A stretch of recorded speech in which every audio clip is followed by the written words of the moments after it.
Hey, welcome back everyone. It is now July 5th of 2020, and ever since the release of Star Wars: The Rise of Skywalker, a lot of fans around the world have been very skeptical, about the future of Star Wars by Bob Iger and Bob Chapek, and other people on board of the new expanded universe and exactly how they're going to handle everything moving forward. This is Mike Zero. Make sure to subscribe if you are new to the channel for future Star Wars content. Now, the one exciting aspect of the future of Star Wars is that, of course, Kathleen Kennedy is no longer involved on a creative scale when it comes to the new expanded universe, at least for the most part. She's only going to be involved with a total of 2 Star Wars live-action TV series, or should I say 1 live-action TV series and 1 animated Star Wars TV show in general. So when we think about that, it just gives us a better vision of Star Wars and exactly what's happening with this new expanded universe, that they actually aim to make it far larger than the old one that we got back in the 1990s and the early 2000s, also known as Star Wars Legends. One thing about Star Wars Legends is that I think a lot of you guys will agree with me on this, is that yes, it was far better than what Disney had to offer with the sequel trilogy and other side stories, but there were times in Legends where it did in fact go a little bit too far at times. Even for the character of Luke Skywalker, at certain key moments in time, it went a little too far. It does have its moments where it's a little, pretty much over the roof here, where it's a little crazy, but everything related to the future of Star Wars by Disney and Lucasfilm, they're very ambitious about what they're doing right now. And there's one project that a lot of fans are against, and that is, of course, the Leslie Headland Star Wars TV series by Disney+. So now that the Skywalker saga is over by Disney, they are now fully invested with their new Star Wars trilogy of films, as well as their new Star Wars universe in general.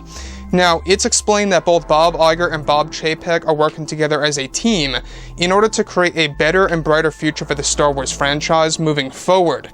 However, one project that many fans are against is the Leslie Headland Star Wars TV series for Disney Plus that is described to heavily involve actress Brie Larson as a Jedi Master. It's explained that Leslie has a major plan to introduce Brie Larson as a Jedi Master that will create her own Jedi temple in the new series in a brand new timeline that the fans have never seen before in history. Now, Brie Larson's character is described to be the new Chosen One, either before or after Anakin Skywalker, and is said to be even far more powerful than the character of Rey Skywalker at the very end of Episode 9.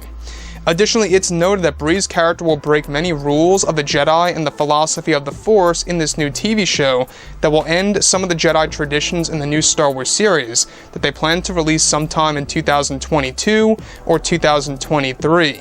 They are aiming for Brie's character to have a host of new Jedi powers that the fans have never seen before that will make her very godlike in this new addition to Star Wars on Disney+.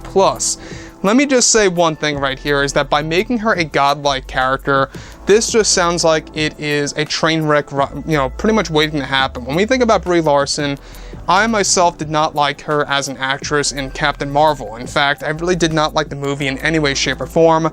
I tried my very best to enjoy it. In fact, I actually saw it in theaters once, and the second time with some friends of mine, we rented it on, of course, a streaming service, and we were able to watch it a second time, and I still just could not get into it.